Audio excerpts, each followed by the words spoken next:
आज मी दाखवत आहे शिराळीची भाजी। हे अशी शिराळी असतात। आता आम्ही तो शिराळी बोलतो, पण बाकी ठिकाणी काय बोलतात काही माहित नाही। तर ही आता कशी साफ करायची मी तुम्हाला दाखवते। ह्या अशा ह्याच्यावरच्या शिरा असतात त्या अशा आपल्याला काढून घ्यायच्या।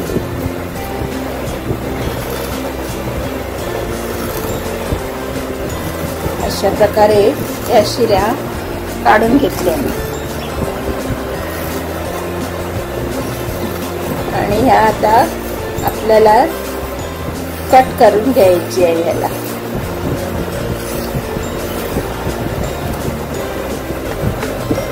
बघा, हे अशा प्रकारे मी शिरा काढून घेतलेले आहेत।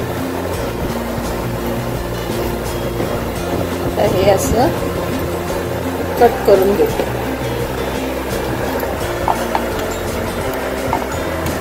थोडे असे मोठे मोठे पीस म्हणजे छान होते भाजी, जरा ते नरम होतात वगैरे ना, भाजी छान लागते। आता मी ही अशी कट करून सगळी घेते आहे आणि ह्याच्यामध्ये मी चणा डाळ टाकून शिराळीची भाजी दाखवते तुम्हाला। अशा प्रकारे मी शिराळी सगळी कट करून घेतली आहे। पण शिरा कधी कापताना ना एखादं चावून बघायचं, कारण ना हे कुठले कुठले शिराळ कडूही निघू शकते, म्हणून आपण चावून एखादं बारकं बघायचं। शिराळीची भाजी फोडणी देत आहे, त्याच्यासाठी हे लागणारं सगळं साहित्य आहे। फोडणीसाठी तेल, राई, हिंग, कांदा, चणा डाळ आणि शिराळी। शिराळीमध्ये मी चणा डाळ ही भिजवून ठेवली आहे 1-2 तास अगोदर, ही अशी भिजली आहे आपली। आणि हळद, मसाला, चवीनुसार मीठ। गॅसवर एक भांडं ठेवलं आहे, त्याच्यात आपण तेल घालून घेऊया। आपलं तेल आता तापलं आहे, त्याच्यामध्ये मी राई घालून घेत आहे। राई चांगली तडतडू द्यायची।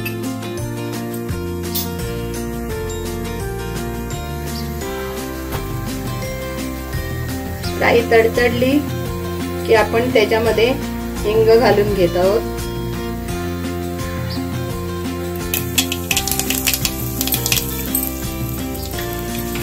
ना कांदा,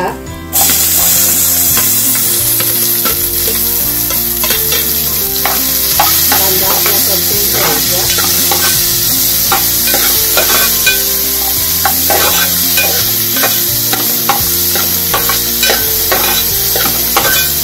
कांदा परतून झाला की आपण त्याच्यात आपली भिजवलेली चणा डाळ घालून घ्यायची।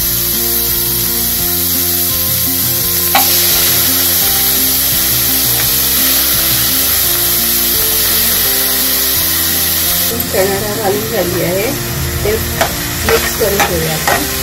परतूया चणा डाळ घालण्याबरोबर।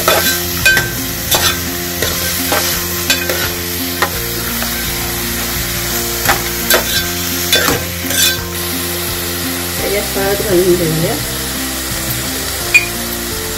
आपला मसाला मालवणी मसाला आहे भाजणीतला, तो पण अंदाजानुसार तेवढी तिखट घालून घ्यायची।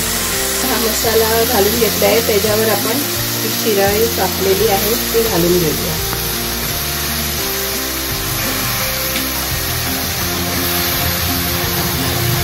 ती घालून घेतली आहे मी सगळी शिराळी, आणि आपल्याला चवीनुसार मीठ घालून घ्यायचंय। मीठ ही घालून झालेलं आहे।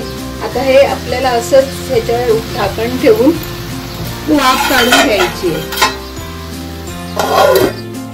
आता थोडा वेळ आपल्याला वाफ काढून घ्यायची याची। आपण भाजीला परतून घेऊया। बघा, आता हे असं परतून सगळं मिक्स करून घेतलं की आपण वाफेसाठी ठेवलेली भाजी पाणी सुटलंय त्याला। आपल्याला पाण्यावरच शिजवायचं आहे। ह्याला जे पाणी सुटणार ना त्याच्यात पाणी घालून नाही हे करायचं। आता आपण ना हे सगळी मिक्स करून ह्याच्यावरती झाकण ठेवून त्याच्यावर पाणी ठेवायचं आहे आपल्याला। चणा डाळ आपली आहे ना ती शिजायला हवी आहे, म्हणून आपण ह्याच्यावरती झाकणावर पाणी ठेवूया.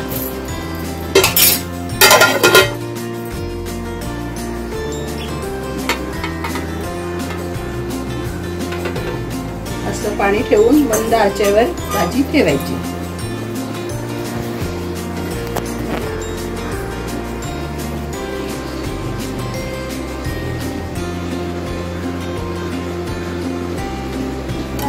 आता आपण ही भाजी शिजली आहे की नाही चणा डाळ बघून घेऊया.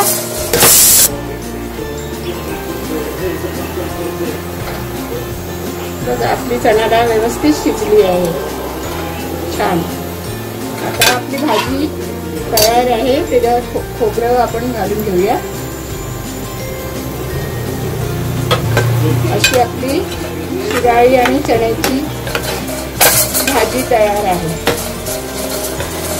तर अशा प्रकारे आपली शिराळीची भाजी चणा डाळ घालून तयार आहे खाण्यासाठी. खूपच छान झाली आहे. तुम्ही पण ही रेसिपी ट्राय करा आणि व्हिडिओला लाईक करा, कमेंट करा. असेच रेसिपीज पाहण्यासाठी चॅनलला सबस्क्राईब करा. थँक्यू.